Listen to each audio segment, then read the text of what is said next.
Bienvenidos de nuevo a las clases de electrónica. Hoy veremos la configuración de un amplificador operacional con realimentación negativa que tiene la función de seguidor de tensión o buffer en inglés. Entonces, sí, seguidor de tensión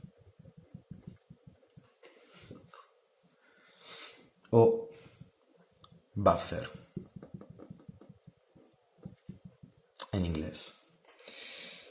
La configuración de esta etapa amplificadora es muy sencilla en cuanto simplemente conectamos la salida con el terminal inversor cerrando el bucle de realimentación negativa y al otro terminal tenemos nuestra tensión de entrada.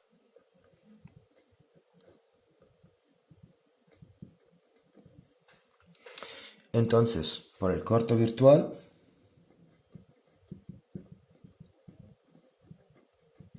tenemos que VI, corto virtual es V más igual a V menos. En el V más tenemos la entrada va aquí, entonces V in aquí, V out. Básicamente, nuestro seguidor de tensión nos dice que V out es igual a V in. Es decir, ese circuito nos ofrece una réplica de la tensión de entrada a la salida. ¿Cuál es la ventaja de este circuito? Que tiene una impedancia de entrada infinita.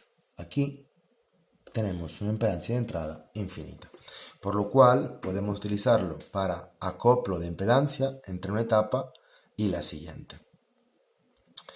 Por ejemplo, pongamos un ejemplo con un filtro paso bajo.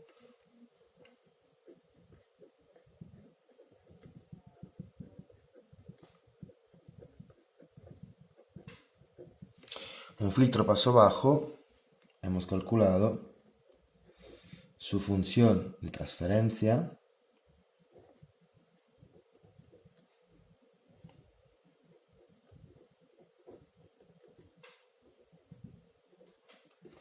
como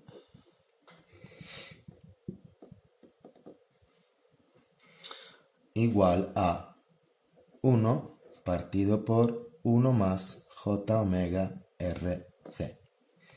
RC. Si os acordáis, hemos calculado esta función como un divisor de tensión, ¿vale? Entonces aquí, digamos, después del filtro, al calcular la función de transferencia, no teníamos nada, ¿ok?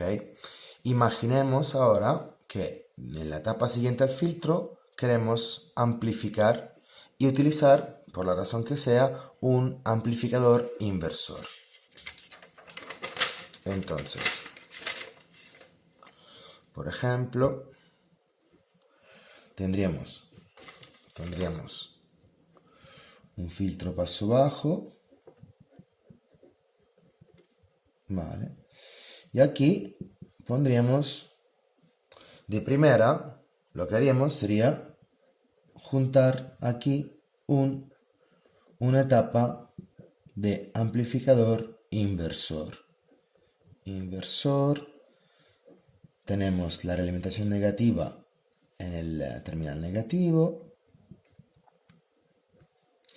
Mi V de entrada sería esta.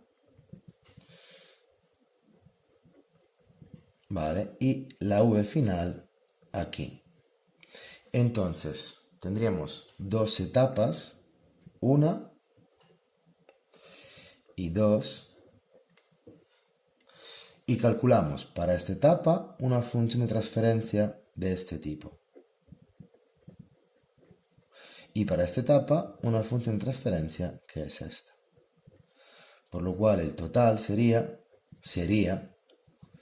menos R2 partido por R1 por el filtro.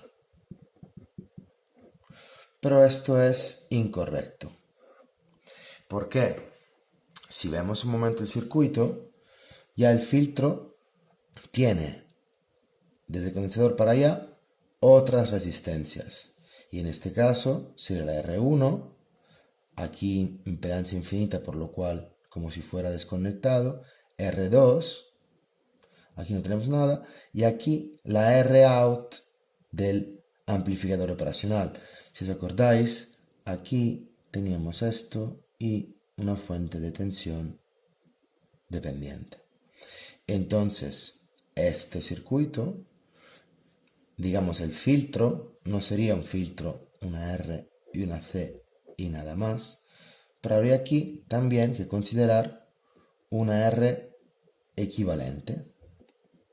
Una R equivalente que sería, por ejemplo, la suma de R1 más R2 más la R-out del amplificador. Por lo cual, la función de transferencia del filtro ya no sería esta, ¿vale? Sino se vería afectada por la impedancia de entrada de la etapa siguiente. Entonces, para implementar un circuito de este tipo, tenemos que desacoplar las dos etapas poniendo un buffer. Un buffer, literalmente en español, creo que se puede traducir como una almohadilla, digamos un cojín entre una etapa y la otra. Entonces, lo suyo para tener esta función de transferencia, deberíamos realizar un circuito más bien de este tipo. ¿Sí? Impedancia infinita, por lo cual no ve la etapa siguiente. Realimentación del buffer para llevar esta tensión aquí. Y luego podríamos poner nuestra etapa inversora. En este caso sí, la función de transferencia sería de este tipo. Y aquí, digamos, hemos empleado el buffer de tensión para acoplar la impedancia la primera etapa con la segunda. Es decir, este estadio de aquí tiene una función de aislar una etapa de la otra y mantener así la función de transferencia total como el producto de esta por la siguiente.